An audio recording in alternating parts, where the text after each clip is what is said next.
Say hi to the bad guy. It is a Wednesday night hump day edition of Outlaw Radio. Yes, I am Kevin Barnes. In some circles, I'm known as the Negro Whisperer. In some circles, I'm known as the world class smartass. But tonight, I'm just going to be the host for Outlaw Radio, man. Law and order, hashtag justice for Denari. I got some guests with me, as you can tell. This is very important that you share this show, right? It's one of those things where I say, I'll never ask you for nothing, but I need for you to share this show. So I'm not alone. My brother, Mr. Carter, what's going on with you, man? Peace, man. Life is what's going on. Life is what's going on. Welcome to Outlaw Radio, where we talk that talk and we definitely walk that walk. Raise vibrations and elevate thought. Y'all better come on in. I'm trying to tell you, I am the black woman lover, the black man's brother, the culture, teacher, hood healer, the ghetto witch doctor. I'm y'all holistic health and wellness coach, Mr. Kamar Carter. Peace to the family. I'm also the one who brings you nature nurture herbs and supplements and vitality. You better come on in. You can find it on Facebook, Nature Nurture Herbs and Supplements, or you can go to my health page, Healthy Self, Heal Thyself. Ask about Nature Nurture Herbs and Supplements, and they're going to point you in my direction. Then you can go to my page, Kamar Carter, inbox me, and I'll tell you how to get your Nature Nurture Herbs and Supplements and vitality. Come on in, y'all. Peace.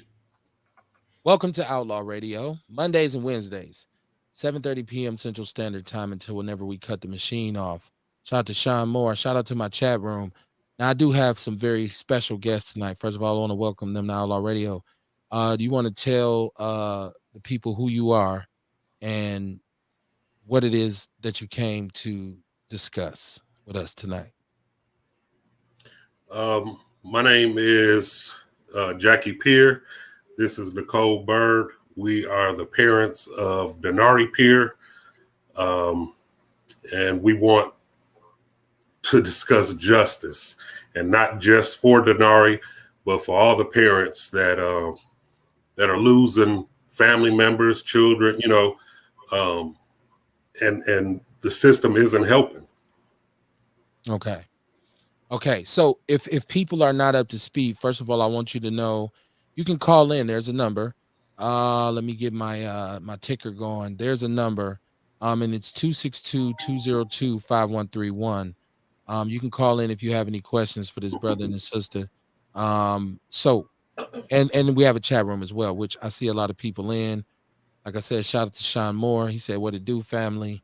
Shout out to Patience Phillips, peace, love, and light. She said, "Deion James, I got you, brother." He said he's here with the Outlaws. Y'all share this show.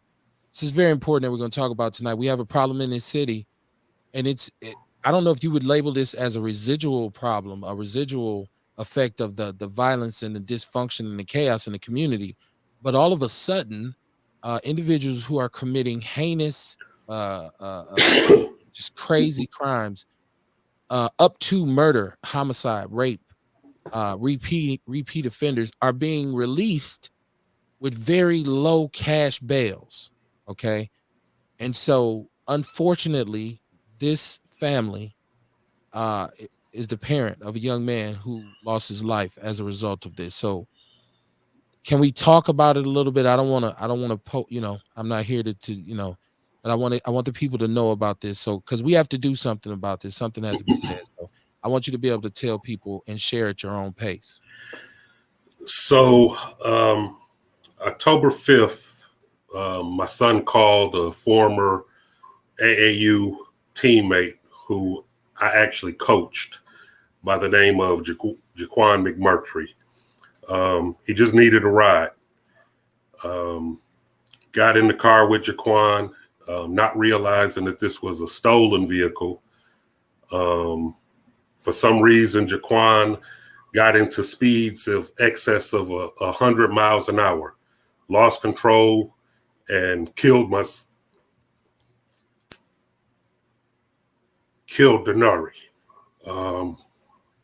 They found drugs on Jaquan.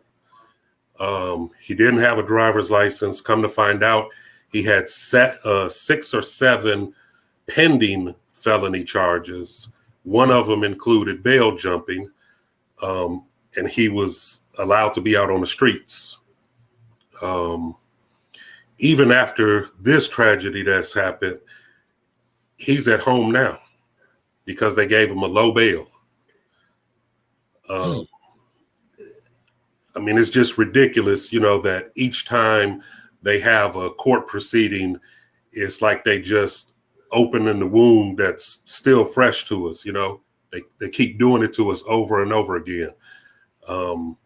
If they would have taken the 6 prior felonies serious, Denari would be here, because Jaquan would have been either in jail where he belongs, or he would have been on some type of stricter at-home monitoring and wouldn't have been able to just run the streets and do what he did that night. Okay.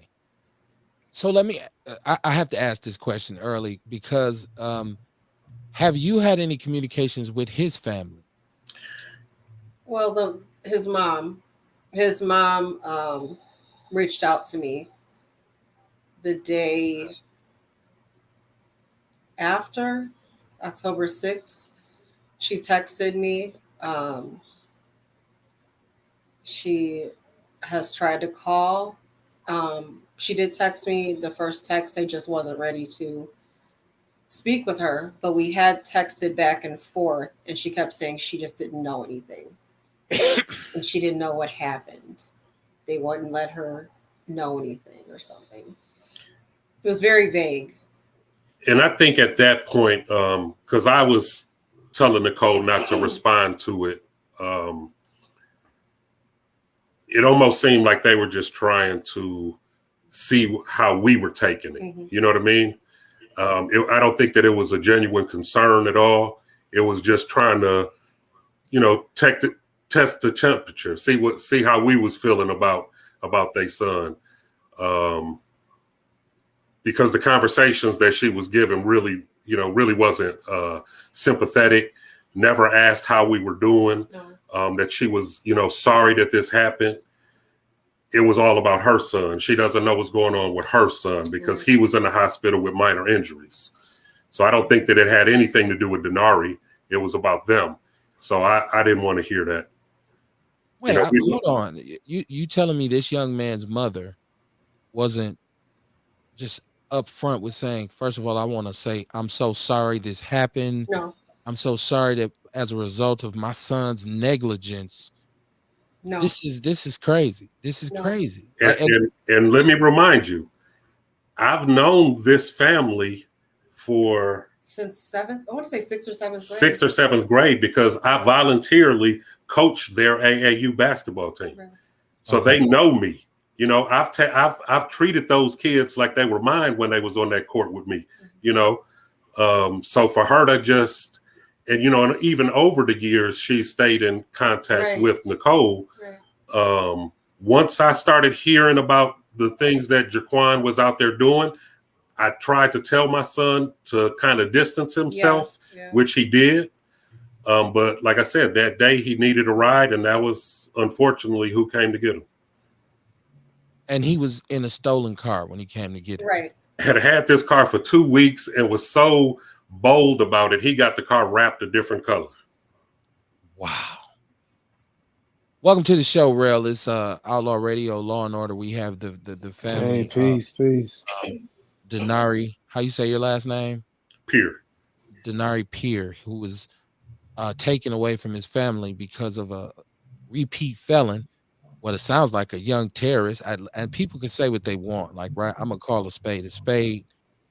Right now, I heard you use we had a great conversation before the show, and I heard you use the word accountability. Right. And so I'm tired of hearing, well, it's a young brother in this system, and this neighborhood, it made him like this. He ain't had no daddy. This is stolen car, high speed, take somebody's life, and to not be remorseful or apologetic about it afterwards.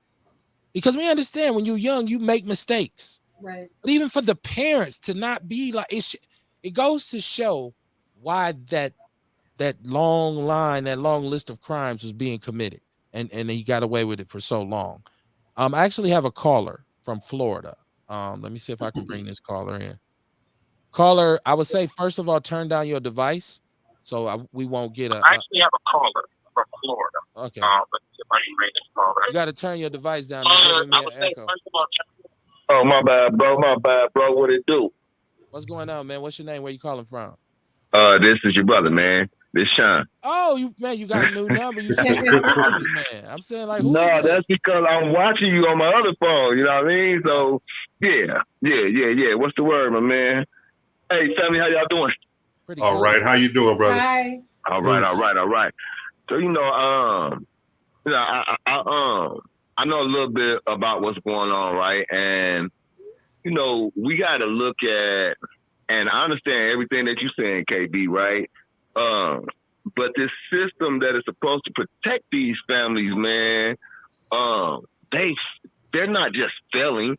They have failed this in so many other families, and it's not gonna stop. I mean, no matter how many people broadcast this, right? Until people demand a change out of certain offices, right? Until people demand that our children's lives are no longer devalued, we will continue to have these conversations. So I want to pose a question to those listening, right? Are you tired yet? Are you tired yet of crying or watching mothers and fathers lives be not just disrupted but torn apart? They will never be the same.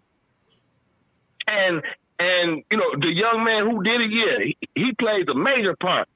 But the administration and the office that devalued their son's life and the lives of the other citizens in Milwaukee by allowing them to just walk out basically free to commit more mayhem and chaos,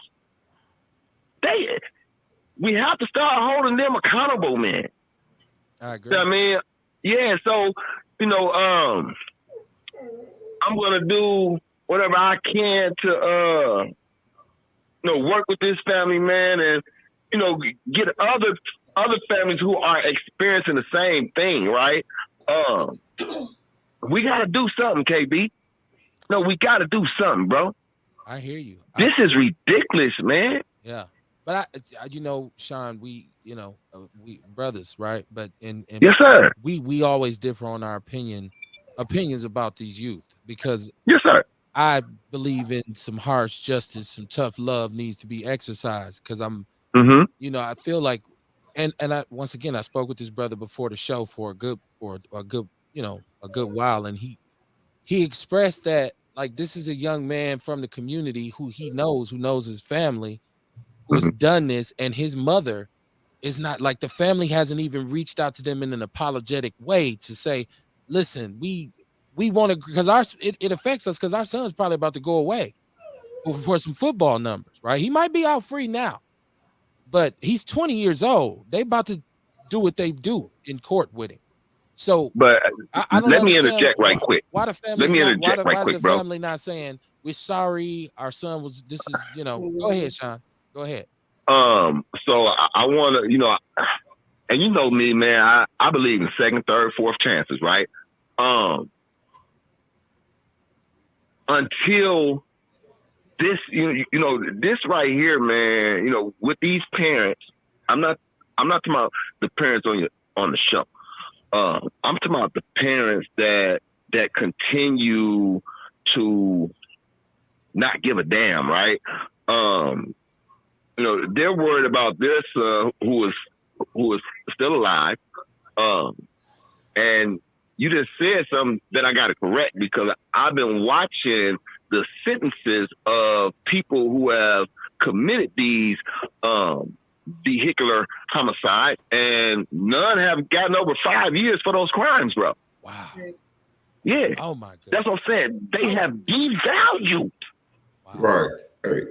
Go ahead, Kamar. The lives of our young black people. Go ahead, Kamar. Hey, Kev, a while back we was talking about when we had a show, we was talking about the stolen cars, and I was saying we was talking about what do we do about the stolen cars? Well, I feel like we got to figure out how to nip something in the bud. And what happens is a lot of the time with criminals, they start off with lighter crimes and then the shit get horrible. You know what I mean? So I think if we could get this system, man, get this system or the court systems to start being harsh, more harsh. Remember, we was talking about the stolen cars, and I was like, shit, start giving absurd sentences. You know what I mean? Give a motherfucker 10, 15 years for getting caught in a stolen car, and watch how fast that change. You know what I mean? And then maybe in 10 or 15 years, we can revisit that law, and that punishment may not have to be so harsh because we ain't having that problem no more. But you know what I mean? We got to start figuring out how to nip shit in the bud before it grow to something big. Right. So let me say this, Kamar. Because I understand exactly what you're saying, right? However, I need you to look at it like this, right? Every time they catch somebody and let them out, knowing that 9 times out of 10, they're going to do something else, right? That's job security, bro. Why am I going to give you 15 years right away, right, when I can let you accumulate time upon time, and I can give you those law numbers. I can give you that Buck Ryder time because you're going to put 3-4 generations through pillage. Well, you know, that's why we supposed to get into these polls too. You know what I'm saying? So we can start working on getting this shit together. You know what I mean? It's got, like I say, it's got to start somewhere, man, where we can nip it in the bud. So let me go to the chat room, and then I want to ask the family some more questions. I'm bad with names. Miss Peer. Is that Ilana? How do you say that? Ilona? Ilona? Okay. Ilona Peer. She said, I'm Damari's grandmother. I'm outraged that my grandson's killer is out on bail. My grandson is gone forever. Absolutely. We feel your pain. Patient Philip says the district attorney's office has a policy that releases violent criminals on low bail. And she said that this dude is guilty of committing a felony while on bond.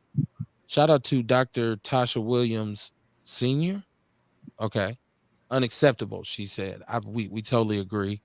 Patience Phillips said, yes, accountability. The district attorney's office knows that these offenders will likely do more damage, or she said damage in the community.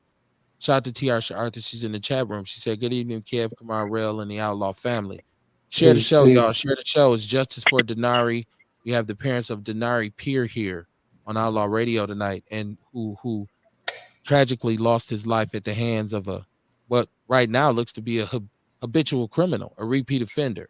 Yeah. I got Sean Moore on the jack. He's checked in. Tasha Williams said this policy is systematically set up to fail our community. Mm-hmm. What our demands are as a community to hold the DA accountable. What are our demands as a community? I'm sorry, I'm remedial. What are our demands as a community to hold the DA accountable? Yes, and that's where I'm going. As soon as I get these questions, I didn't realize the chat room is shaking its heart. If you just tuned in, it's Outlaw Radio. I have the family of Denari Peer here, Justice for Denari. Share the show, share the show, share the show. It's all about creating awareness. Patience Phillips said 1 out of every 5 charged with murder were out on bond. Wow. 1 out of every 5 charged with murder was out on bond. And let me add something to that, to your wow. Okay. Yeah.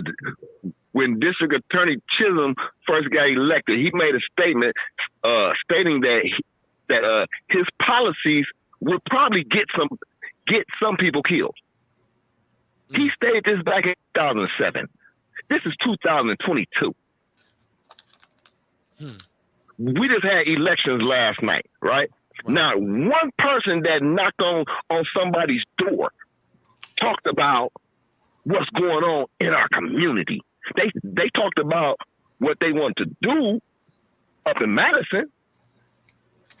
Right? But nobody talked about accountability in that office. We have changed every office in Milwaukee, right? We have new leadership except for that office. Our city is not going anywhere because of that office. Right. Now let me ask the family, because I do have a caller. I got another caller on the line. What has been the explanation that you've been given? Has anybody, especially in particular from the DA's office, you've been to some hearings, you've spoken with some prosecutors, hopefully. What are they telling you? We have been receiving emails. Yes. from a victim advocate. Nobody from the district attorney's office has spoke to us. No. And then we just learned that the low cash bail that was given was at the request of the district attorney's office. We didn't know that at first. Right. Okay.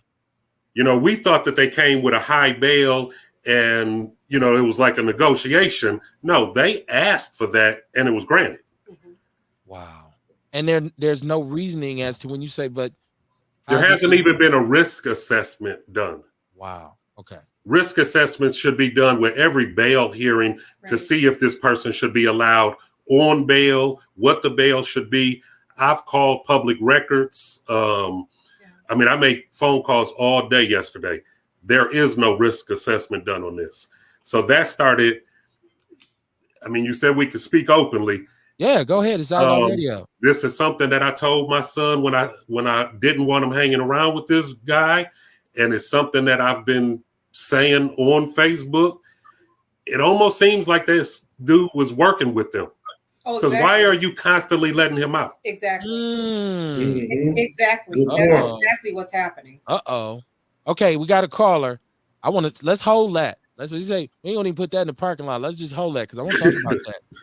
Caller, what's your name? Where you calling from? Is it me? Yes, 262-225. This is me. This patient. Okay, I'm sorry. I wasn't gonna give your whole number out. Welcome to the show. Good. Thank you. What's on your mind? Okay, so that is my brother and my sister-in-law. That's my nephew.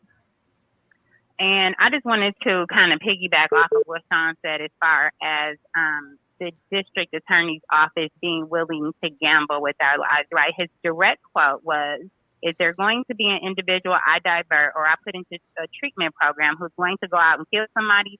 You bet, guaranteed." That's his quote. With Milwaukee getting ready to shatter last year's record at over 200 homicides, we're not really willing to take that gamble anymore.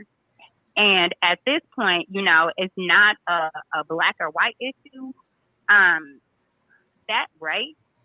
It's not a matter of will it happen to your family. At this point, it's a matter of when will it happen and to whom. Right. You know, this is affecting people who are trying to go watch Bucks games at Pfizer. This is affecting people trying to hang out down on Water Street. This is affecting people because people are going out, and this is not just about stolen vehicles, but this is, you know, people are going out to Wauwatosa, Glendale. They're still in their cars. They're joyriding in our communities. But this should be something that everybody feels affected by. We just can't keep taking those chances. And this district attorney, like Sean said, we have many offices that we've seen changes in, and this is the only one that has been consistent. And then we sit here and scratch our heads and wonder why the crime is so high. Welcome to the show, Courtney. You was hanging out. I'm like, I didn't even see her down there. We got the family of Denari Peer here tonight, who lost his life to a young man who had a bunch of repeat offenses and probably at one point should have been held, should have been held in custody. And unfortunately, he wasn't. And so this young man lost his life. This is Patience Phillips on the line, who was telling us more about Attorney Chisholm's record and the quote that he made. So just to bring you and everybody else up to speed, we do have a chat room. The number is 262-202-5131. So my chat room is popping. Y'all share the show. Very important that a fuss be made about this because, and I like what Patience said, and this is something we've talked about on the show. Why it's very important for us to be vocal and to be proactive in dealing with issues in our community, because every time you ignore it and you just like, well, it ain't me, it ain't my family, I'm straight, then it creeps slowly towards you. It's somebody you know's child or family. It's your cousin, it's your neighbor, until it comes knocking on your door. And that's why we should take all these issues in our community with like things, especially like this, we should all be very outspoken about it and saying, this is unacceptable. Somebody takes somebody's life and It's almost like you putting a value on the life by saying, "Oh, give me $1,000, I'll let you go home." That's just ass backwards. How you doing tonight, Courtney? I'm well. I'm well. I'm sorry for you guys' loss. Thank you. I'll be tuning in late, but yeah, it sounds like it's a lot going on and a lot of bullshit downtown. Yeah. That's exactly what it is. It's been complete bullshit, I will say, but also it's been I will say too that I'm not surprised. And I think that that's even the sadder thing about it is when, as not just an African American, but just as a citizen, period, a citizen of Milwaukee, we're not even surprised by this anymore. This is not anything new for any of us that are on the show that are listening. Um, People have been getting out with low bails. Obviously, I will say this: I was not educating myself and keeping myself aware of what's going on in the offices as far as the district attorneys and things like that. Um, it's unfortunate, and I think that let this be a reminder for all of us is that we really need to make sure that we're keeping up on what's going on within our community, right? Because I didn't know that Chisholm, I didn't know really this. I'm not even going to call him a man. This individual's name. Um, and now because I didn't know about this, right? If you don't know, you don't do. So now that I know who he is, it's become our mission. I mean, he has to go. I don't even know what else to say, but that he has to go. Um, like I said, this particular gentleman, Jaquan McMurtry, who killed our son, um, low bails, $500 bails. The most bail he's ever had is a $3,000 bail. And this is for ounces of cocaine, several gun charges.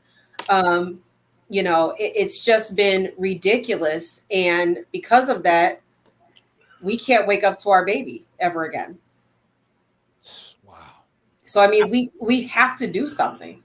It's something has to be done because I'm telling you right now, I never thought that it would knock on our door. I'm just being honest.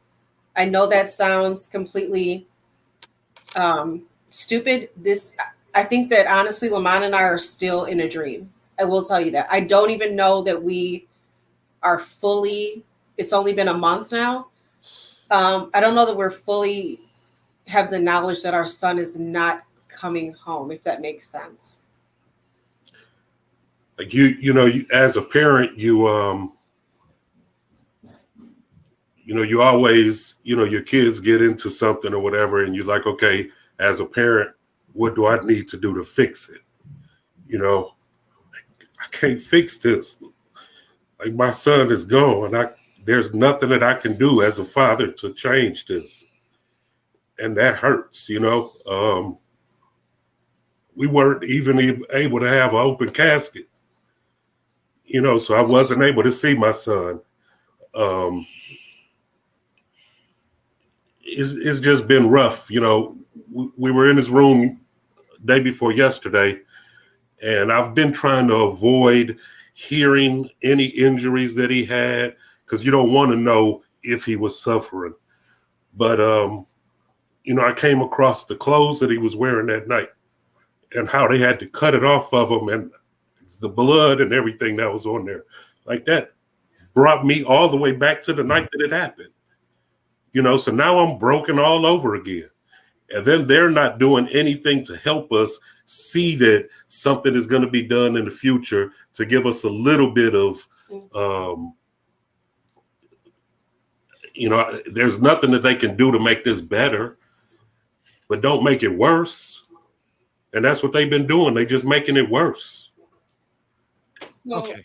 Oh, I'm so sorry. I just want to say I emailed emailed the DA's office today, or last night. I'm sorry, prior to the preliminary hearing today, and I specifically asked them. So, what is the plan? What what are you all looking to do? What is the plan? She sent me. She sent me. I can't even. She sent me a definition of what a preliminary hearing was. And this is our victim advocate, which was not the question I was asking you. What I was asking you is, what is the plan for today, for tomorrow's preliminary hearing, and what was their plan? But you sent me instead a statement that she's probably sent several families, to be perfectly honest with you. And it was specifically a dictionary explanation of what a preliminary hearing was. First off, not what I asked you. Second off, you are treating me again like we are a number. You are treating my son like he is a number. You keep in on these court hearings. Quit referring to him as the decedent or whatever. He has a name. His name is Denari. Type here. That is his name. It's ridiculous. Okay. So the district attorney's office, who brought you, he's been officially charged, correct? Yes. So have prosecutors been assigned? Who are the DAs who are assigned the case? Have you spoken with them? Nobody has contacted us. No outreach for you. I did once. I spoke to the DA one time. Okay. And that was because he was offended by an email that I sent to him. Wow. Because he said that we were on the phone. We're on the phone with him, and he said that I told him, I said, I just need you to understand that I'm an educated woman, like that you're not going to, basically, I need you to understand who you're speaking with. And he said, I can tell by the way that you talk, you sound educated. So obviously you already knew where I was offended by that, to be perfectly honest with you. So I let him know that I was offended by his comment. Wow. But yeah, other than that, they really just been, like I said, it's the advocate that has been emailing us, and it's really nothing personal. No. It's basically, okay, this is your court date. Here's the Zoom password, and that's pretty much it. I've asked her questions. She doesn't respond to those. Like I said, I asked about the risk assessment. There hasn't been one done. And she doesn't have any answer for that. We don't handle that. Well, find out about it, or lead me in the right direction. If you're an advocate for us, help us.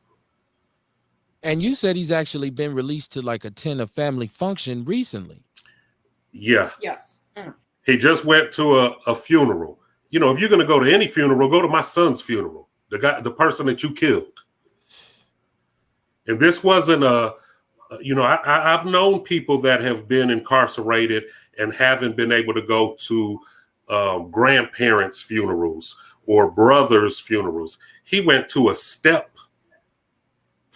funeral that was remarried. So this isn't even a man that's inside your home.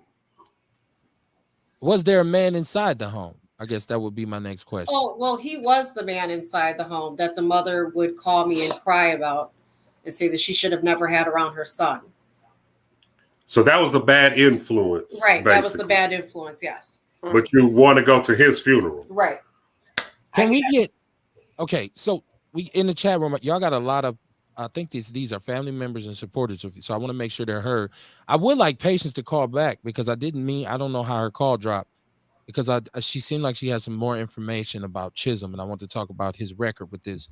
But Tiasha Arthur's in the chat room. She said, I say give him 2 or 3 years the first time caught in a stolen car. Do it again, you get 5 to 10 before they take someone's life with these vehicles.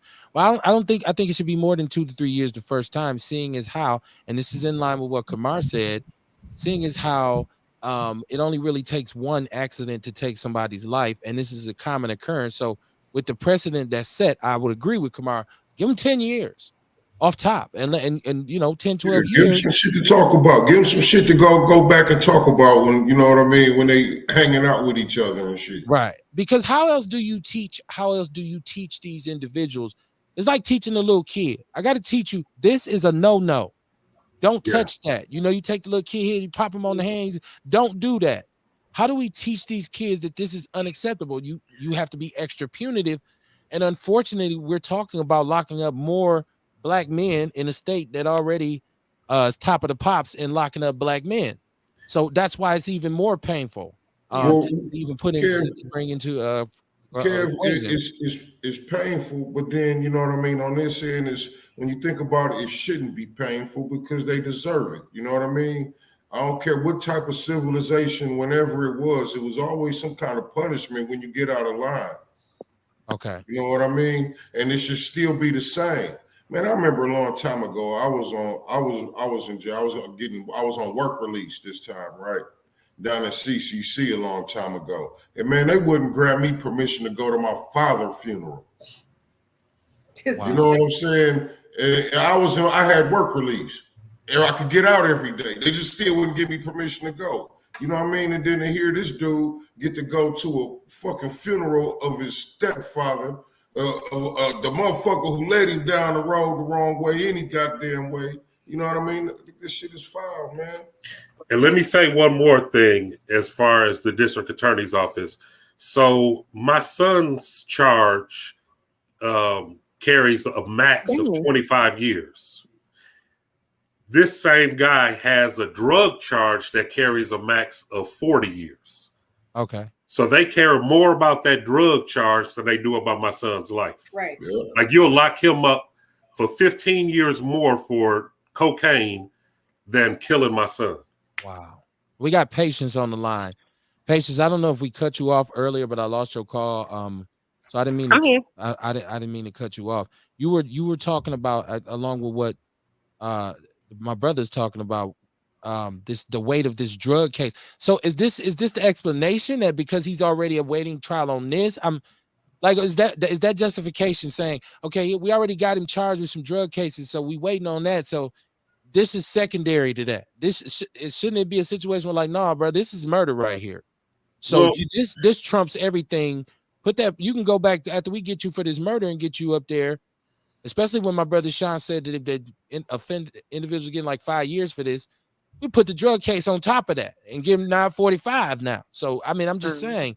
So what's the explanation for? Is there any evidence that this is why they being so light with him because there's a drug case pending? Well, it's several drug cases and several gun charges. Yeah, several. These are all pending. Yeah. So if y'all cared about those cases so bad, he shouldn't have been on the street. Right. Yeah. Okay. Right. Absolutely. Unless you're working with him. Exactly. Which is I want to be honest. I want to be clear. I spoke with my son about this probably about 2 years ago, year and a half ago. I had a conversation with my son and I just told him, I said, just being honest, anybody who's getting out like that, I'm just gonna say it. You're working with snitch. You working with them. That's just the honest to God. You are working with them. I told him that. I've told him that several times. I said, I believe he's working with them. That's why he's able to get out. They use you until they can't use you anymore. And then you're on your own. That's just how it is. And, you know, even if that's the case, you know, you risking our kids or our lives, you know. Right. All of us. Yeah. All of us. And you know, that's one thing that I've been saying, like the pain that we feeling has no color, has no religion, has no sexual orientation. Like this is a pain that I don't wish on anybody, man. Like our hearts have been snatched. Yes. You know, I told you when you called me earlier, like my heart physically hurts. You know, I understand now what the true definition or the true meaning of heartbroken means. And they did this to us. Through negligence. Negligence. Patience, what did you want to add? Because I got you on the line. I want you to be like, why you tell me to call back? Don't let me talk. What did you want to add to this? I want to make sure you got an opportunity to speak. So I guess pretty much what I would like to add is, you know, we just had elections and Michaels, who was running against Evers, he proclaimed that if he won his first day in office, he was getting rid of Chisholm. There's a senator in Racine who also was pretty much calling for him to be fired behind an attempted murder of an off-duty police officer by someone who had just been let out on $500 bond. So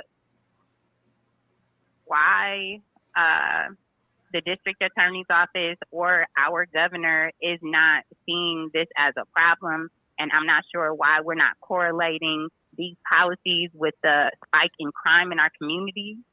But they got the right family, and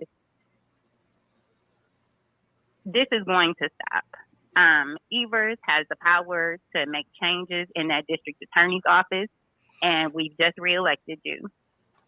It's time for you to show that you are a servant of your people as you are. I guess the only other thing that I want to add is, I've stated this before, but I really want this to drive home, so I want to say this again. We are going to be over 200 murders in our city. At that rate, it's going to show up at your front door. So who are they letting out on a low bond who they know is a violent criminal that you are going to encounter? You know, you guys said it, we don't speak up until it hits us or until it's too late. We are kind of, bearing that burden right now, and we're just asking for people to support, because there are going to be changes made. Okay.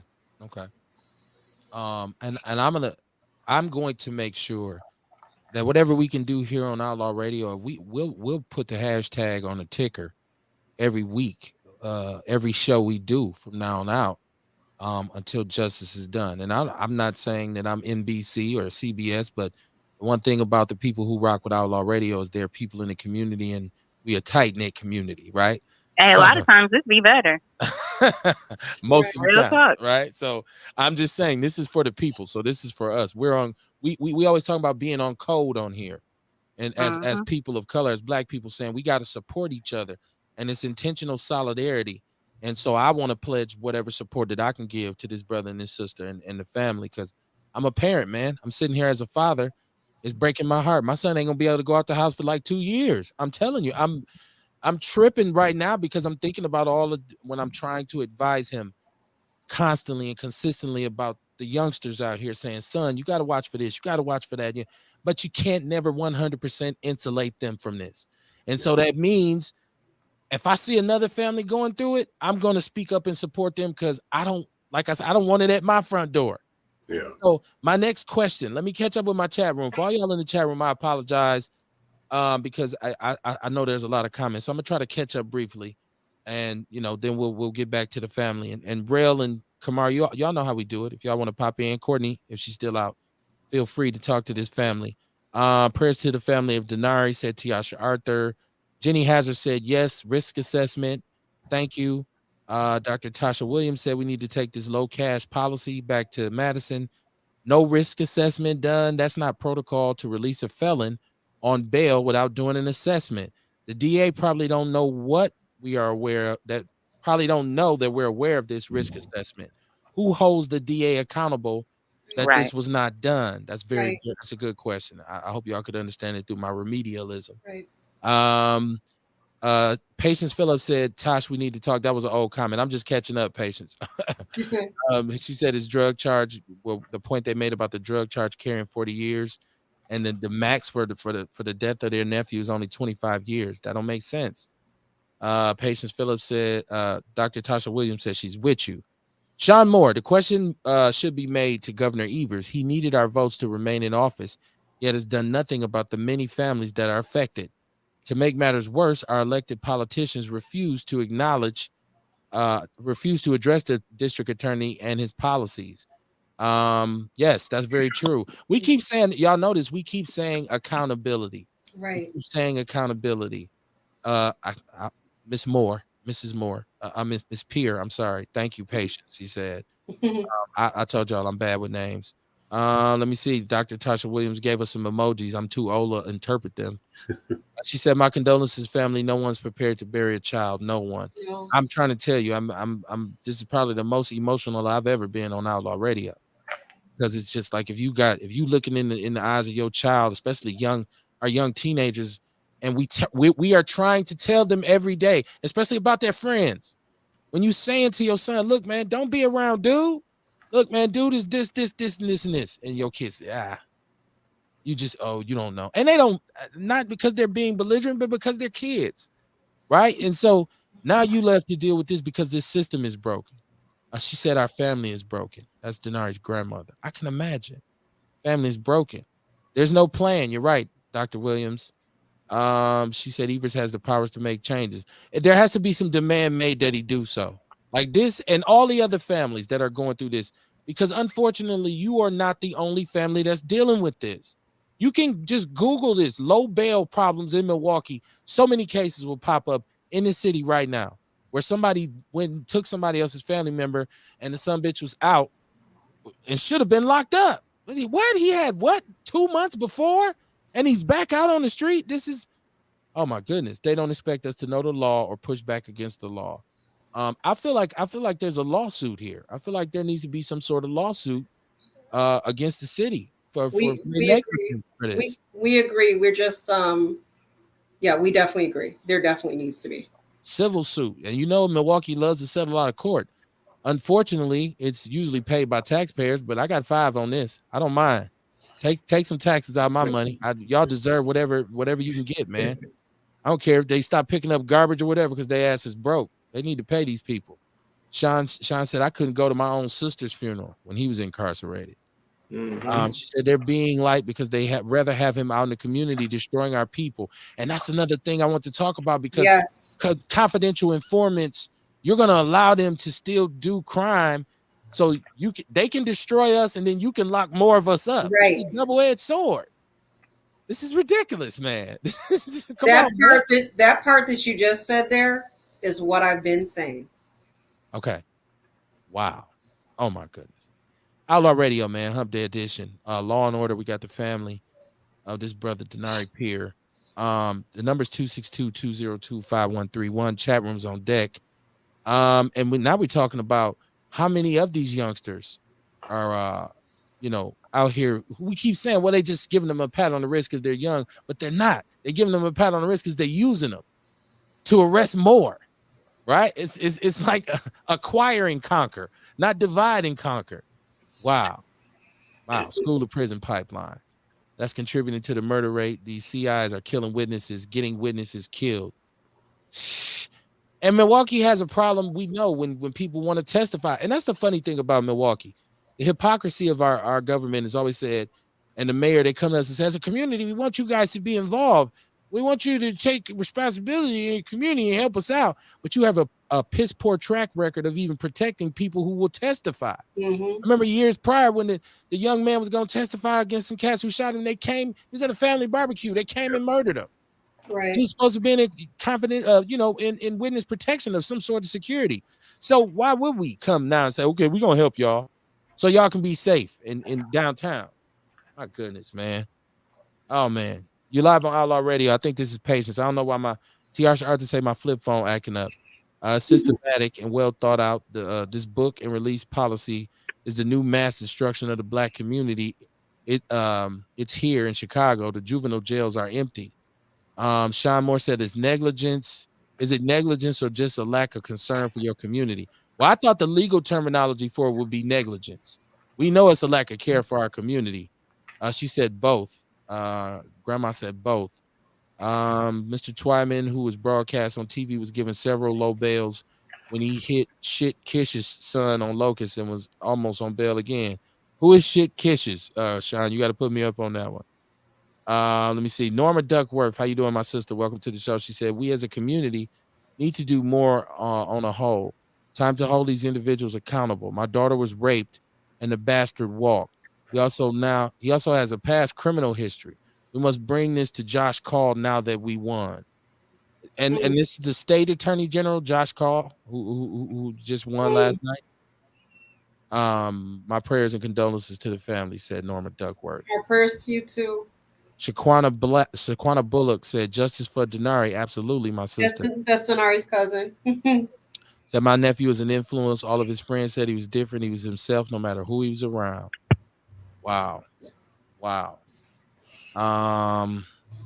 Goodness gracious.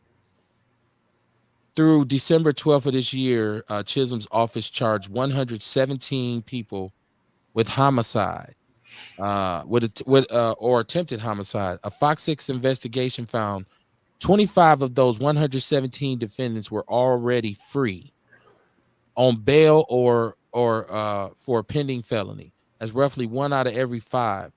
Of those 25 accused killers and attempted killers out on bond, more than half, 13, had pending felonies that involved violence, and at least 6 posted bonds of $1,000 or less before they were charged with engaging in deadly violence. A system that's failing us 2 times on several different levels. This is just the latest wrinkle, right? I had to move a young lady out of town because the DA office couldn't protect her. Miss Kish, her son was killed in front of his kids on Locust. Oh, wow. Oh, wow. Okay, we got the chat room on deck. So y'all can call in too if y'all getting tired of my slow MPS learned reading. Call in. The phone line's always popping, man. I know I'll be listen, my mouth, get tired of reading out loud. But so yeah, it's Outlaw Radio, it's Justice for Denari. Now, I want to know, what do you all need? How can we, as a community, how can we get behind you? Is there like a GoFundMe? Can we put some money out? I mean, because I'm serious when I say y'all need to get some lawyers and let's get at the city. He said that's a Rufus King education. Absolutely. Good point, Sean Moore. Good point. Rufus King's finest, right? Blah, blah, blah. Mumble mouth. But no, so what can we do? You have plans? I know y'all probably just still, I heard you say, and I understand you're still kind of in the moment, kind of trying to find your way out of it. But what can we do to support you? What is it? What are we doing? Right now, just stand with us. We have a Facebook group called Justice for Denari. Twitter. We have a Twitter account. I mean, we have all Instagram. The social medias, Justice for Denari. And although we're seeking justice for our son, it's not stopping once his case is done. We're going to push on. And I think what we end up doing is we come out when there's an election and then we go away. Right. Well, no, we need to keep our foot on their necks. You know what I mean? To let them know that we still here and we still demand you to do the job that we hired you for. Okay. I don't want this to happen to nobody else. So, and we've been contacted by a lot of different families that have gone through the exact same thing. Right. A friend of hers, a high school friend of hers, identical. The only difference is it's his daughter and it's our son. But the identical situation. Like, we can't lose our kids to this. Right. I was telling another sister of mine, it's sad that she's scared to give my nephew keys to the car to go to the corner store because you don't know if he's going to come home. Exactly. I thought I was joking. I'm saying, listen, my son is listen, you're on punishment. What I do? Nothing. We don't keep it that way. We got a caller. Caller, is this Patience again? No, this is Norma Duckworth. I am so sorry, Miss. It was 262, so I took as they call it, King educated guest. How you doing, my sister? I'm doing great, thank you. What's on your mind? Well, first of all, condolences to the parents. My prayers go out to you guys. We are here as a community and to do anything we can. I'm also a friend of Patience, but wanted to let the parents know there's a lot as we come together to do more. And there's a lot of laws and regulations that need to apply. Unfortunately, the city, our aldermen, our county supervisors, our district attorney, county executives, it's accountability for everyone. And the really sad part is that when I say they are individuals within the party, when it comes to elections, they're good to brainwash you, tell you whatever they need to hear to get you in office, and then they forget about you. They forget about the families, the crime, they forget about the drugs, and those families who suffer. This family is not just one family. We have numerous of families. And also, unfortunately, my daughter was raped, and this bastard walked away. The DA's office was very aware there was an additional victim in a fight from my daughter, and yet the bastard walked. They lied to me. They didn't realize that Norma Duckworth is also a political consultant and served in the Democratic Party for 2 years. So what we as a community and as a family, the family that's on here, need to do is accountability, contact your alderman, contact your county executive, contact all the local leadership, and then we contact Josh Call, who does investigate for John Chisholm. He needs to look into this case, because the problem is that we don't push, we don't enforce, nor do we question why. Now, as somebody who had a daughter who's a victim also, it's very difficult. It's very, very hard mentally, emotionally.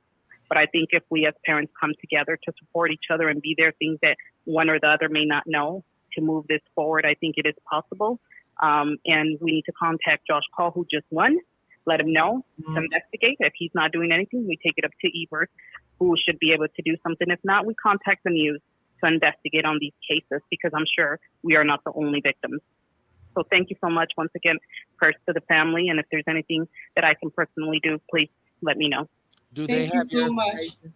Thank you. No, but patients could give it to them. Okay. Okay. That's what's up. Thank you for Thank you calling, very my much. sister. Thank you. Thank you. Thank you. Have a great one. All right. The email address is up. Patience Phillip put it up in the chat room. justicefordenari@yahoo.com. I want to stay in touch with you all, so whatever you do, we can make sure we support it. Sean Moore is on the jack. What's going on, Sean? You know it, yes, sir. So, you asked a question, and I want to give you an answer, right? Okay. What can we do, right? We have to demand the removal, not of just John Chisholm, because it isn't just John Chisholm; it's the administration. We have to demand the removal of the administration. Removing John Chisholm isn't going to change the direction of the office. Okay, and we need families that will join this family in demanding that Governor Everett or Attorney General Call do something about this immediately. The investigation is cool, but we want change, bro. This family needs some justice, and the only way they're gonna get justice, man, is if this system changes and other lives are saved. But they not on here because this is just about their son. They realize that this is a problem in our community, and their son is another victim that should never have been a victim. Right. Absolutely. Like you said, like she said, nobody expects that knock at the door, right? But this administration, with this administration, you're almost guaranteed to get that knock. If you don't get it, somebody in your family gonna get it. Yeah, it's very true. These 200 plus murders, right? If we do the numbers of how many people are affected, it's over 600,000-700,000. That's almost more than what's in the city of Milwaukee, man. It doesn't affect one family. For every one family that's affected, you got to count it another 6, 7, 8, 9 families. Right. It's a ripple effect, and we talked about that before the show. In that, here's a young man who has obviously, done something heinous to somebody, but he's going away too, and that's going to affect his family. And I don't know if that's the reason why the mom is so kind of like, if she's so self-absorbed that she can only focus. Well, I got to worry about him. Well, no, you got to acknowledge first of all what he did, and you have to acknowledge that family. Right. If you I know don't even who think she's worried about him, though, KB. Okay. I don't think she's worried about him. I think she's more worried about herself because he was the man of the house. Hey, that's scary to think that the mama is leaning on. Think about it. Wow. That's true. That's true, Sean. That is extremely true. And just to go to step further is that she was so upset because her son really didn't, the last couple of years he hadn't really been over there. He hadn't really, they weren't really close like that. And my son would come home and tell me like, that he was like, he doesn't hang out with her. He doesn't do that. Like how we are, Ma. He doesn't do anything like that. And, it's just, it's strange to me because this is a mother who called me crying, how she shouldn't have had this man who funeral they went to around her son. And then you had an opportunity where you had a good man around your son, who was Lamont was instrumental not only in their AAU team. So it wasn't just that he was just a coach. You have to understand our son spent the night over there, played several times. Yeah. He would spend the night at our home. So this was somebody that was actually supposedly a friend of my son. This man's son is like a nephew to my son. I mean, my son would talk to me about when he goes to jail, Mom, I'm going to take care of, little Jaquan. Yeah. I mean, so I guess for me, and I understand where Lamont's coming from, there's nothing that she could say, but at the same time, say something. I'm sorry, but as mother to mother, say something. Because if it was your son and the shoe was on the other foot, I can tell you right now, the kind of parents that we are, we would say something. I mean, yeah, I'm sitting here as a dad thinking if this my son, or God forbid that this never would happen, but I would have to reach out to that family immediately and say, listen, man, there's no way I can even apologize, but I want to, right? Like, there's nothing that I can say to you that's going to make you feel better, but I want you to know I feel your pain because my son done this. And even if it's not genuine. If he's not mature enough to even understand what he's done, I'm here as his dad to tell him what he's done every day for the rest of his life. Like, listen, man, you got to understand what you just done. So I don't understand the lack of accountability, but I do want to get to this because we're talking litigation, right? We're talking because when we say justice, y'all said justice for Denari. What does justice for Denari look like in your eyes? What would be justice? Like I said, this goes beyond Denari. So yes, we want, the max time given to Jaquan McMurtry. Of course. He's been given too many opportunities. Right. He shouldn't be on the streets because his track record shows that he will harm somebody else's family. So yeah, we want justice for Denari, but the justice that we're looking for is for changes. We don't want other families to go through this.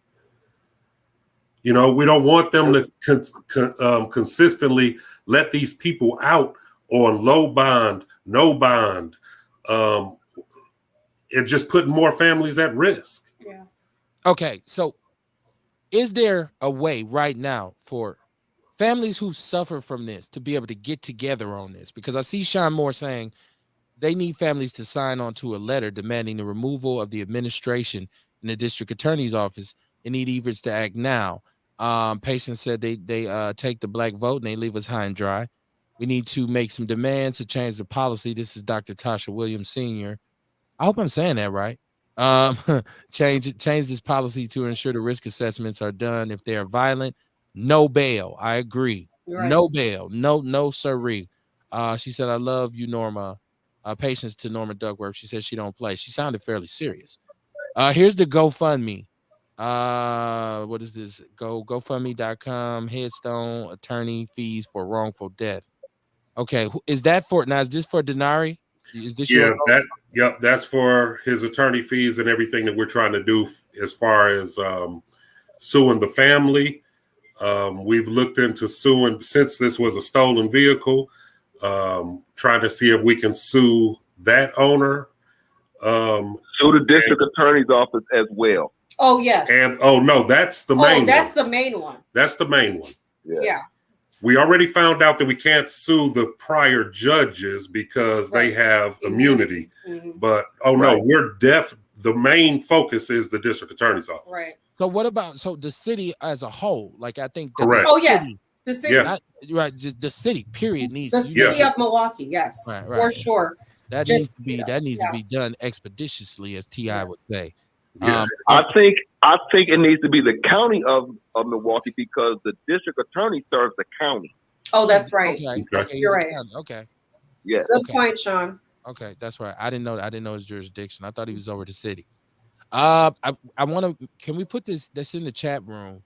We want to keep this up. I want this. I'm gonna have to go in here and get this. Patience, can you send me that in like through Messenger or something, the GoFundMe and all of that? Dr. Tasha Williams said, get every name and contact from Mrs. Duckworth and let's stand together and demand accountability. I'm with that. Yes. I'm with that. If that's organized, I would, I'm with that. That's one of the things. It will be. You will get the notice, brother. You will get the notice of the press conference and everything. From this day forward, man, this is a machine. Okay? This is a machine that every cog is going to work simultaneously to make changes in that office and bring justice to the families that have never received justice from that office. Okay. I'm gonna have to get out for this one. Outlaws, y'all down for that?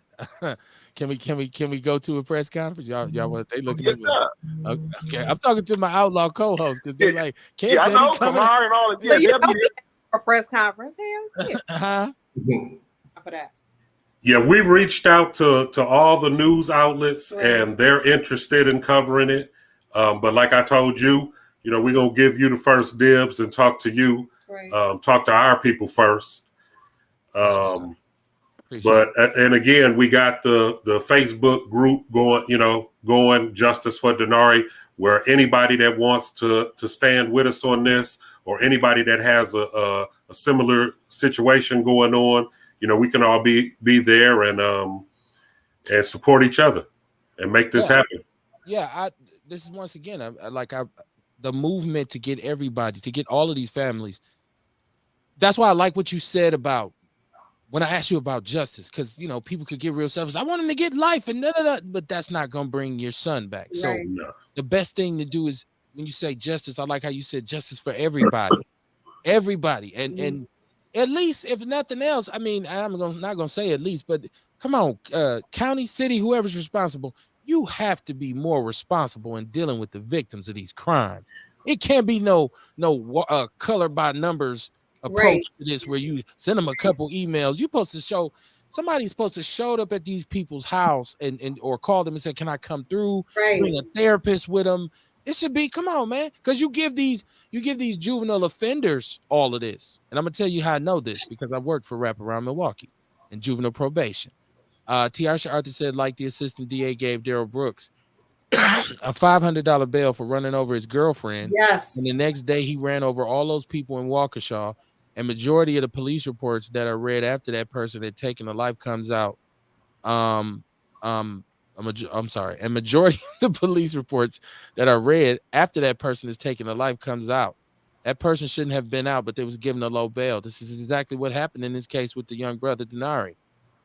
Make sure you get those families ran over in the parade to sign the petition. Caucasian voices with ours might have some impact. I agree with that. I agree with that, Dr. Tasha. Okay. Well, and that's why I said, like, this pain has no color. Right. And it is a number. Man, that's something else. That perpetrator was out on bail too. Violent criminal out on low bail. Definitely. Patience Phillip, the Facebook group. She's putting the links. I got to get all these links up for y'all. I got to get them up for y'all.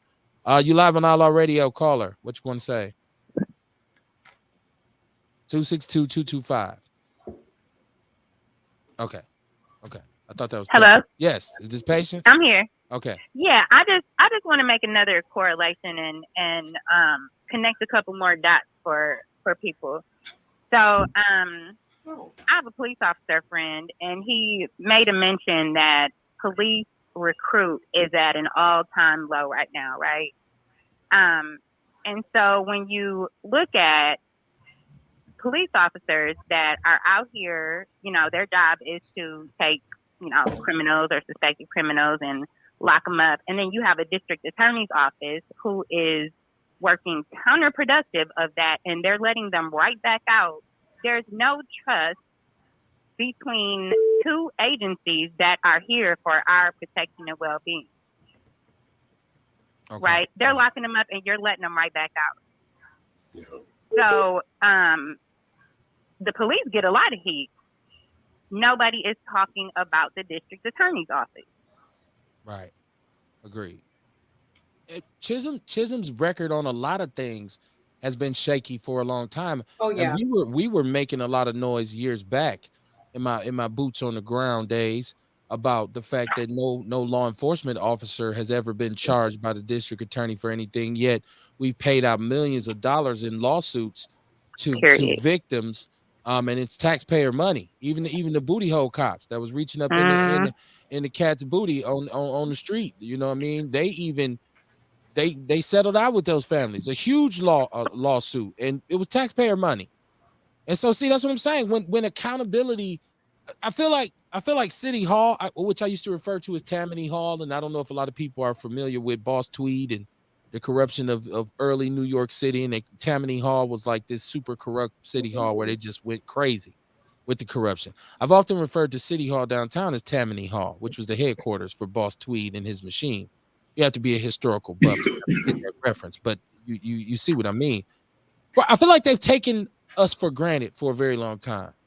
They've taken advantage of us. Right now, there's 5 aldermanic seats vacant. Shout out to Vince Toney, who was just on the show and announced his candidacy for the 1st district, who will also be supporting. Right? We got some lines to push here on Outlaw Radio, y'all. We making friends. Y'all let me know if we making too many friends, because I'll back up. but no, so there's 5 aldermanic seats. How are they running the city right now with 5 districts not being represented? Who's making the call? They said, don't drop the ball, make the call. Right. Is it that scary looking vampire dude on those commercials? That dude is like a vampire. I don't care what nobody say. Never see him in the daytime. He'd be at the Bucks game at night. I'm sorry, but I'm just saying, like, so where do we start? It's so stinking. It's so much shit. Like five aldermen missing, because I heard the sister say, "We'll call their alderman." Do you know who your alderman is? Have you anybody reached out to you from the Common Council or City Hall? No one has reached out to us, period. Oh wow. Yeah. Wow. So, oh my goodness. So we got to see if your alderman is your representative, one of those vacant seats. But I like Sean letting us know that Chisholm is a county employee, because brother DC, Courtney, that's your man, 50 grand, right? You know, that's my people. I'm not about this. You know, that's my Yeah, so he needs to step up, because I see him doing a whole bunch of stuff.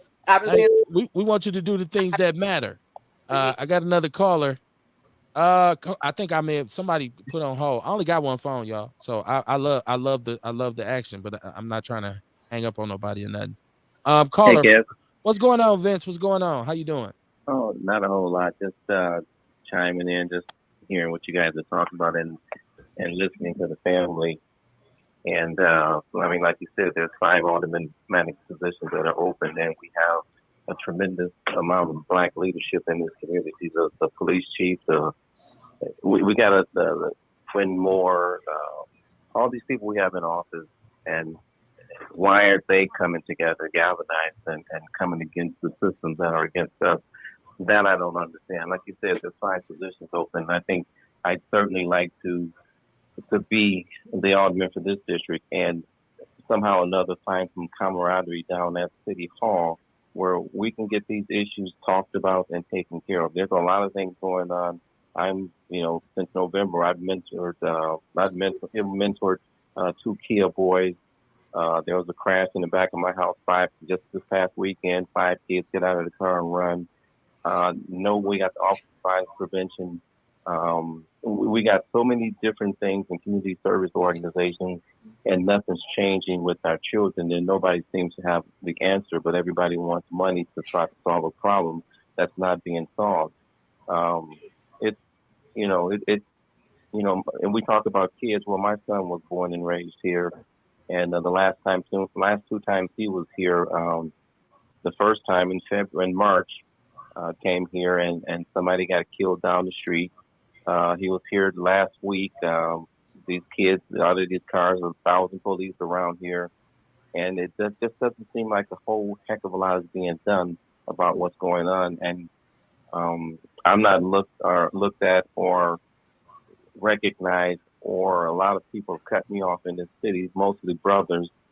We can't get together for an uncommon goal, and we all see and know what's going on in this city and in this community. And I've been back in Milwaukee for quite a few years, and I just don't see anything changing.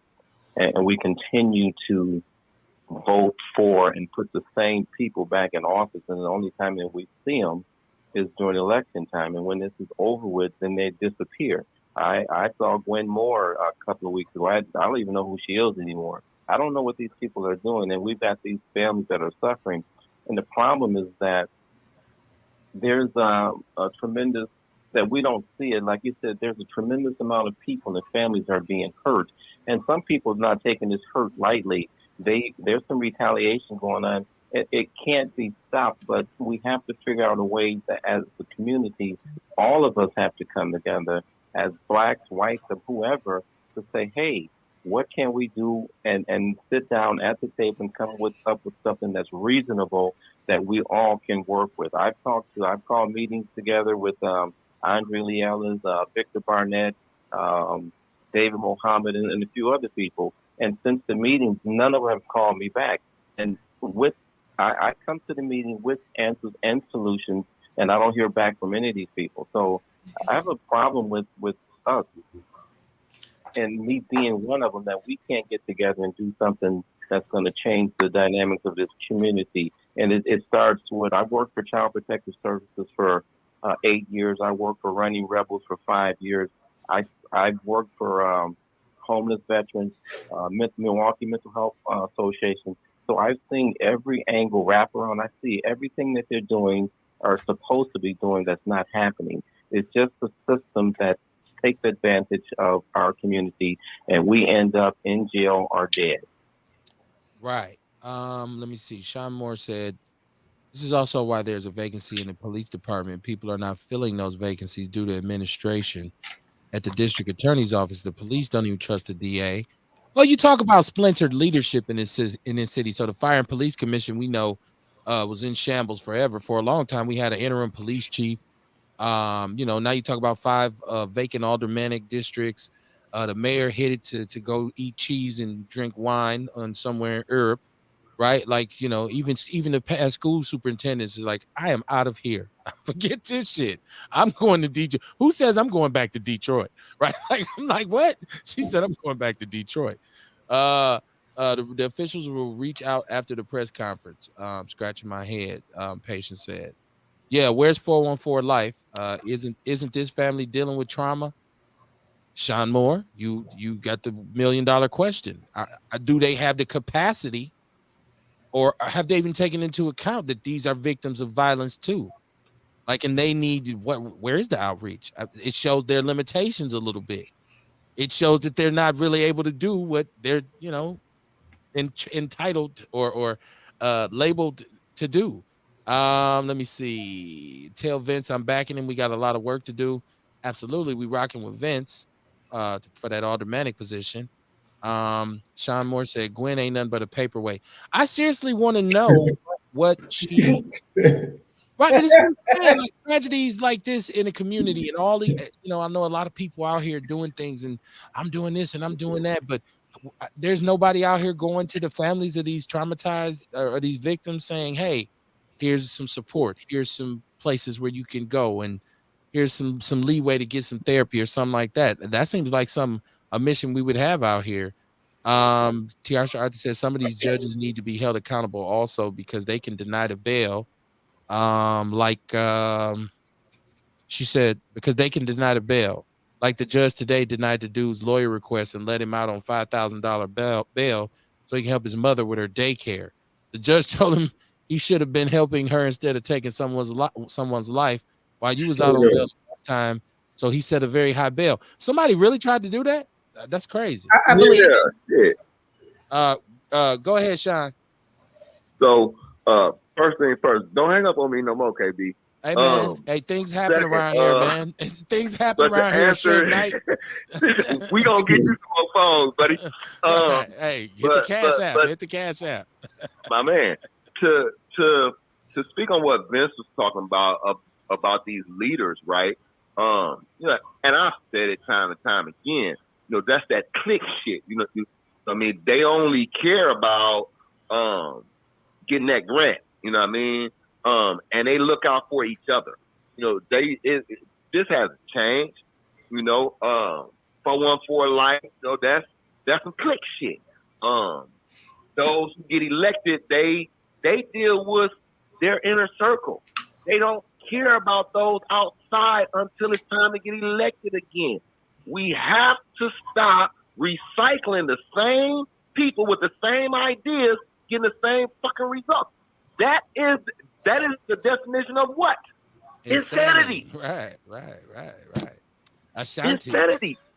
You know, if we can go back 40, 50 years to the E. Michael McCann era, and if you look at it now, that office is still operating the same capacity. Right, pretty much. Oh, that's the only office that has not changed, man. And these leaders, so this is the first time that they've been confronted or addressed with these issues. I've been doing it for the past 10 years. Okay. Right? Yeah. They are just as complicit because they could have did something about this man years ago. Right. Let's look at our senator. You know, she supported Chisholm when Verona Swanigan was running for that office during the time that we were trying to get the officer fired and charged. Right. How are we supposed to turn to them for guidance or leadership or assistance when you consistently spit on our plate? Right. And that's why we call ourselves the party pooper. We poop on both political parties. We don't believe in, well, at least I don't. I can't speak for my co-host. I'm assuming the responsibility. They could probably disagree with me wholeheartedly. Like, Kev, I never said I agree with that shit. I say we're the party poopers. We poop on both parties because they're both egregious in their treatment of us. Norman Duckworth said the unfortunate part, city officials don't like those who speak up. And the city officials have the same individuals who they have a hero for the community. They want people only speaking good about the community. Right. It's not just local, but legislative levels. Please know who your city officials are. I used to have a conversation a long time ago with Lena Taylor about civics.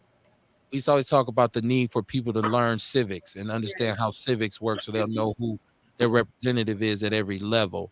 And I think that's very important now. We got to familiarize ourselves with this. Vince said this is traumatizing to the entire community. I'm sick to my stomach. Listen, I had to back up off of this in the pre-show because I almost leaked. I mean, the brother hit a note. I said, oh no, I had to let's take a break, right? And I ain't never did that before with this microphone. I'm never running from it. I'm always running to it. I almost cut it off, man. Like, am I gonna be able to make it through this show without breaking down? Because this is the worst tragedy. This is worst case scenario. And we have the family on now, and that's why I'm saying let's offer them as much support as we possibly can, because nothing's gonna heal this wound except for time. And we're gonna talk about some faith here in a second. Tiasha Arthur says, Sean, that's Kale's flip phone hanging up on you. No, Sean Moore trying to Suge Knight me tonight. He Suge Knight me. Like, yeah, don't let the phone hang up no more. I'm about to get off before you came. What else? I'm just gonna listen now. Right. I'll talk to you later, little bro. All right, yes, man.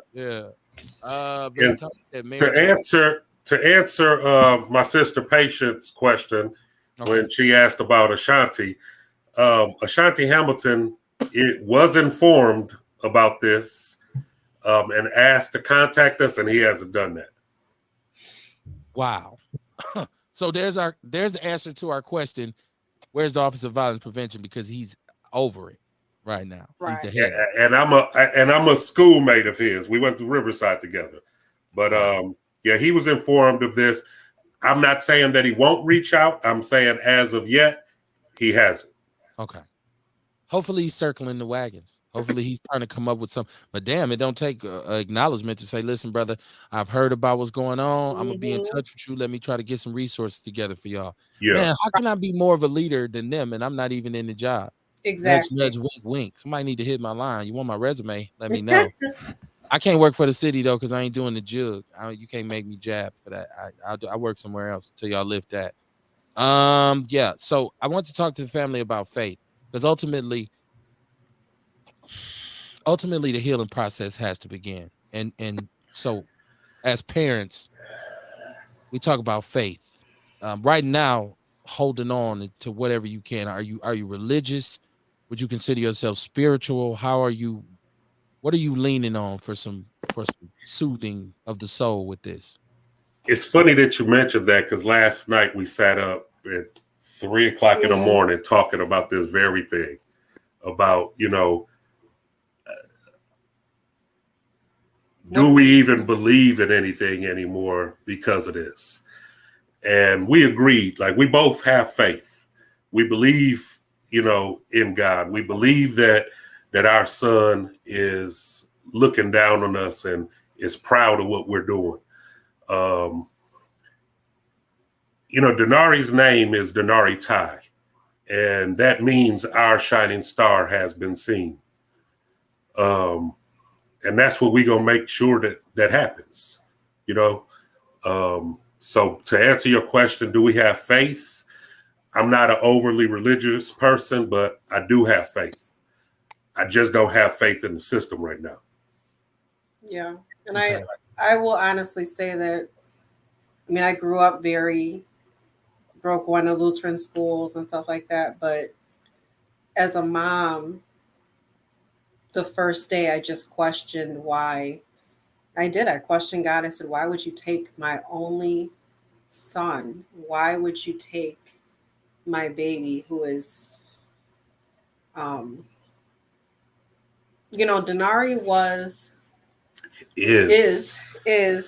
Denari is, he's literally our everything. We planned to have him.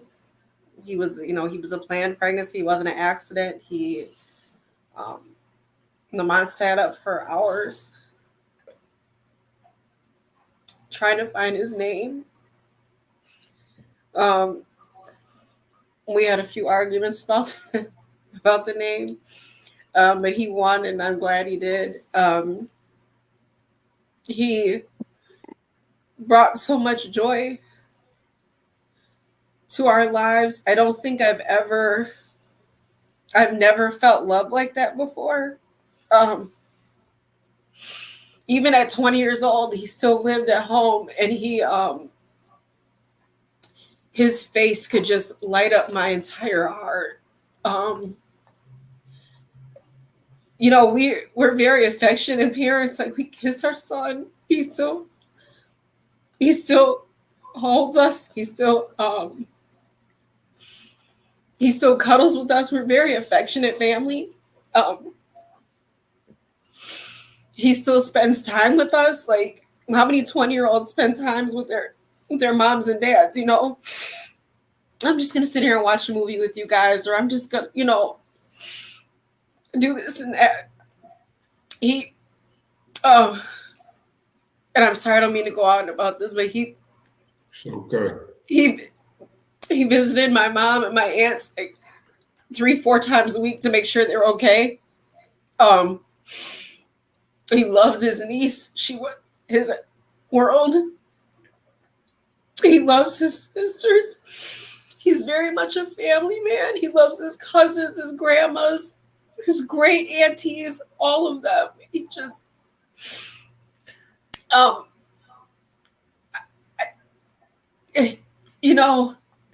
this is a huge thing for us, and I don't know how we don't even know how we're supposed to live now, like what our life is gonna be, because I think that we thought he would always obviously leave home, but he was so we were so close. It was just, I don't know how to explain it. But he slept on his daddy's chest every night when he came home from the hospital.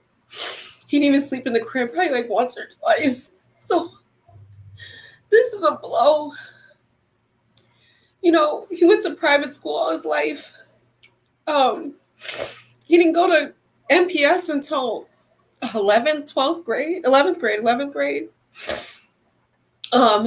He went to like Pius, Martin Luther, Northwest Lutheran, like we paid for his tuition. Like he grew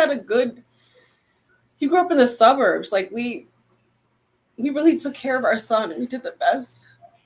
We gave him the best life. You know, you try to shield your kids away from all of the bullshit that's out here. You know, I remember when he was younger, something, I forgot what it was, but it was something that happened with a kid. And I remember telling him, he doesn't understand what I was saying, but I was telling him, like, you know, you think that your parents are superheroes, can protect you from everything, you know, and there's certain things that we can't protect them from. And, you know, this unfortunately was one of them, but I'm going to fight like hell. I'm going to fight like hell, and I'm going to stand with the next family, and we going to stand with the next family. Like, this ain't going away. I forgot what the caller's name was that mentioned, you know, the people that we elect, they get in these offices and then they fade away. Well, we fade away too. We get them in there, and like I said before, we wait until the next election. We got to stand on them. We got to make them do what we want them to do. We can't let them get off the hook that easy, where we just come out for a couple of days and vote, and then once they in office, they do whatever they want to do. Well, this is the results of that. You know, they doing what the hell they want to do because we not pressing them every single day. We got to stop doing that where we get outraged. That's something that I said on Denari's on Justice for Denari's page. Like, we need to stop being outraged and become engaged. Absolutely. I love that. And it's hard to even just listen because, like I said, man, you're a parent. You don't ever want to even consider. And then the thing that's so bad is it's not wrong for us to expect for a measure of safety in our community. Your expectation should be, I can allow my children to leave home and live life without the threat of something like this happening. This plague of dysfunction with our kids, the cars, the guns, the drugs, all of this stuff. And once again, this is coming from a brother who's been left of the line before.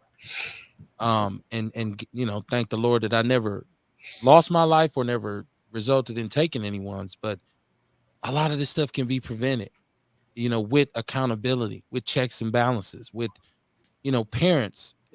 They say it starts at home, which is a cliche now, but my mind keeps going back to you talking about the lack of outpouring emotion from this young man's family to you. Like, especially if this is a young man who you mentored, who you know, entertained in your home. Right. For this parent not to be showing up as much as possible saying, look, I'm sorry, whatever press conference. Because I mean, even though it's my kid, I'm saying that bail was bullshit. Like, if that's me, I'm saying, nah, son, and I'm not even paying it. Boy. You're gonna have to sit on this one. Daddy ain't coming to get you. I ain't putting up, especially if in a situation where I've tried to warn you and you've ignored it to fail to heed my warning. So as a parent, I guess that lack of accountability is what this leads to, man. Hey, you know, Kev, is what's sad on that note. What's sad on that note is, you know, it's like you look at the tree that the apple fell from. Yep. Yes. You know what I'm saying? Yes. Like, the tree didn't know no better either. Yeah. Yeah. Yeah, I guess that's true. true. The tree enabled this behavior. Yes. Yeah. Unfortunately, you're right, Kamar. And we got a bunch of rotten trees in our orchard, right? Bearing some poisonous, toxic fruit. And man, like I said, I want to be supportive of you all in any way I can. Shout out my big homie Joey Phillips. He said my condolences to your family. Shout out to you, Joy. Man, grew up with this dude, knew me since I was knee high to a flea.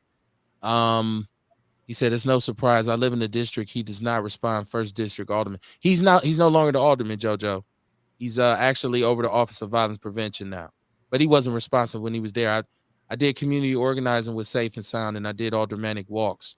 And I did it in the 27th and Atkinson area. Over there. But at that time, it was active prostitutes walking the street, murder, homicide, open air drug dealing. And when I got over there and started talking to older people who were over there, residents for 25, 30, 45 years ago, I bought my house and worked there, harness figure for 30 years. I retired. And I asked them, well, have you met with him before? Almost all of them said, we've never seen him. We've never seen him. And this was years ago. He did show up. We did the aldermanic walk, to what, what degree was changed by, I don't know. It said Denari is not just their son, he's our son as well. This is Sean Moore. We cannot continue to allow our children to be casualties of these failed policies. We got this, said Patience Phillips. I hope so, man. Joey said, yes, sir, you are so right. Oh, Patience said they need to understand that they are our servants. That's the most important part. That's powerful. Yes. Kamar Smart, he need a salary. Sean Moore said Kamar Smart, he need a salary. I wish I had one to give him. Hey, I'm definitely open to it. Hit the cash app, y'all. Hit the cash app. Yeah, but it got to be a sizable portion that can be divided. So you can't say, here go $20 for Kamar. Hey, man, I'm willing to share. I'm willing to share, man. Well, I got administrative costs. There's administrative fees that have to be assessed on any donation, right? But no, I know. I wish I could pay everybody. Let's just get the ball rolling. Ace Cooley said we need to take our neighborhoods back. As the old saying goes, it takes a community. Absolutely. Sure. Joey said, yes, sir. I know he's gone, but when he was there, he did nothing. I mean, nothing. I know, JoJo, that's home for me. I grew up over there. So I know. I grew up on 17th and Capitol, right? Like, that's my neighborhood. Across the alley from Marvin Pratt, who was his predecessor when he was alderman. So, yeah, I know. There ain't no action over there, right? There's no... Atkinson is running a nefarious part of Atkinson runs right there adjacent where 53206 begins. And I know plenty of people have lost their lives over there, even seen some of it. And he absolutely nothing. Got a nice suit, alderman, nice suit. So I don't listen. We're gonna hopefully you all will be back. Because I already told you whatever which way you going, we going with you. So whatever awareness can be created, I really would like to know about what you need in terms of the Cash App. How can we promote that to help you with your costs? Because that's the first thing we can do is donate to the Cash App so we can make sure y'all can put this young brother to rest like the prince he was. And then we want to start talking about the movement. We want to start talking about organizing to get in people's face and say, nah, y'all gonna hear this shit this time. This one won't be swept under the rug. This ain't going nowhere. So we'll be in continuous communication. Y'all gonna make me come up out the studio. I got to come up out of here. So I just want to give y'all a chance, man, to give any kind of closing statement. I'm not trying to play the violin because I know it's painful enough, but I just want you to be able to put a stamp on it. And this is something you can always go back and listen to because the show will be shared. If you just want to say something, not that you haven't, to your son or just in general, where are we at? What would you like to say? First of all, I want to thank y'all for allowing us to have this platform to speak to you and share our story. I want to thank everybody that's been in the chat, that's called in, that's supporting and showing love and, sending prayers to us. We appreciate all of that. Justice for Denari is the Facebook group. If you want to stand with us and fight with us, join the group, and that's where we can stay connected. We're more than willing to come back on Outlaw Radio, to update you on anything. And like Patience said, my sister said it perfectly. They picked the right family. They picked the right family. Okay. Because this ain't going, after Denari's case is over with, we still gonna be on this. That's what's up. That's what's up. Long term, meaning for the long term. Exactly. Rail, you a parent, man. You a father. You got something you want to say to the family? And I didn't mean to cut you off. So if you want to, please, yeah, I just want to, can I say something? Yes, absolutely. I just want to thank everyone to your entire, this is just a wonderful thing that you all are doing. I want to thank everybody that came in. I really want to give a special thank to a few people too. I want to thank, first off, my sister-in-law, Patience. She has been, I can't even, words cannot express how thankful I am to you. But not only that, how proud your nephew is of you. And I'm sorry. And I also want to, I want to thank Lamont too for giving me Denari. I just want to thank you so much for making your mommy to such a beautiful boy. But, and I want to definitely for my girls, for our girls, for our beautiful girls, including our granddaughter, we will get justice for Denari. We will do that for your brother. We will do that for your uncle. But we have to make some changes, y'all.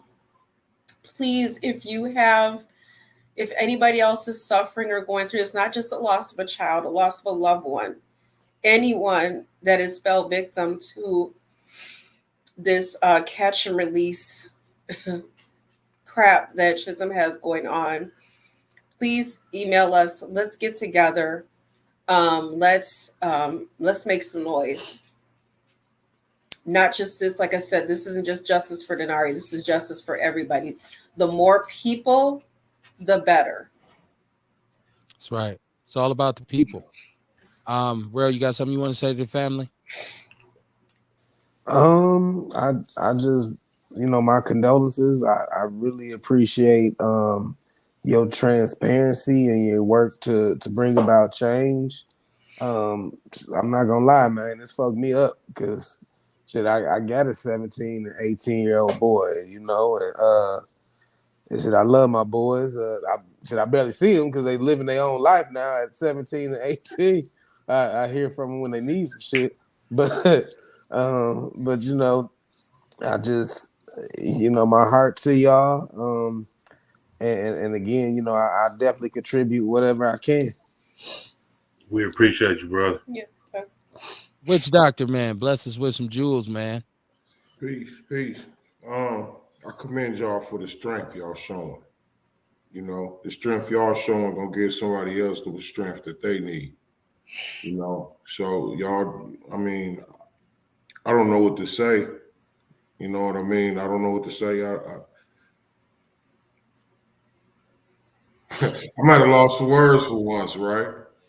Right. But just know my heart is with y'all, man. My heart is with y'all, and the strength y'all showing, man. I don't know if I could have it. Right, and this is one of those moments where I wish this was more than a podcast, right? I wish I had a couple 100,000 to send y'all tonight to get that lawyer. But this is also a case of we as taxpayers, we as citizens of this city are being played on a daily basis. We are being ran amok, led astray.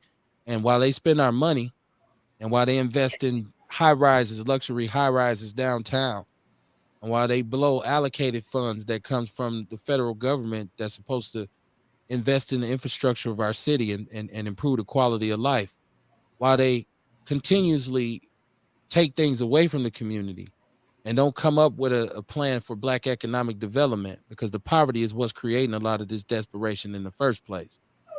But they still sell us a dream. They still have us on TV. They're using gatekeepers to cut ribbons and kiss babies and set balloons free. And if that's what you're doing to cope with your grief, I commend you, but understand it's not solving the problem. So like my declaration of being on code and to all my people is always let's get together for things that matter, right? Let's get together and stand with people who need us. That's what a community is. It's common unity. So when we see a family like this, the old folks back in the days, you said we got to hold them up in prayer, right? Back in the days, I'm a PK, so y'all got to forgive me, but the old folks, they had the right idea about some things, and they say we got to hold so and so and so up in prayer. And for me, that's across the board of whoever you believe in. I don't care whatever you call him, her, it. We need to hold this family up in prayer. The parents, the sisters, the grandchild, the nieces, the nephews, and the community, because obviously he had an effect on a lot of his peers, man. So I'm saying let's start this as a challenge to all elected officials, right? Right? No pay, no pay, no play, right? Right. Unless you start paying the people some attention, we ain't even playing with you. Right? Don't come for the vote unless you got real specific solutions. And let's say the president to ever sit in these 5 aldermanic seats to let them know that shit's temporary unless you handle your business, man. I always like to say at the end of the show, we got to think about what we're gonna do to our own kids. As parents, as this village that we keep talking about, then the elders need to get together. We need to light the peace pipe and sit down and start beating on the drum and decide what we're gonna do about our kids, because not only are they killing off the present, they killing off the future. Right. Right. And so we got to figure this out as a group, as a people. We don't need to go and get white handlers and super bleeding heart liberals involved who want to pander to us for votes. We need to make this happen, y'all. So I'm gonna lay the gauntlet down against elected officials. Right now, we calling all of y'all out. I don't care what position you in Milwaukee. I don't care if you black, Chinese, Hmong, whatever you are. If you're an elected official, you are on the carpet. And you got to start taking care of business, or we're going to get rid of your ass, right? Because much like we always say when we start talking to politicians, I say, if you always talking about what's going on in the community, but you never have no answers, that means as a politician, your criticism of the community outweighs your contribution, which ultimately makes you a goddamn coon, and you need to be removed. We on y'all heels, man. Peace and love. Y'all come back whenever y'all want to. Y'all got my number. Reach out. Whatever you need, we're going to throw our full support behind y'all, man. Prayers and condolences to your family, and God bless y'all, son, man. Thank you. All right. Thank you, brothers. Peace, peace.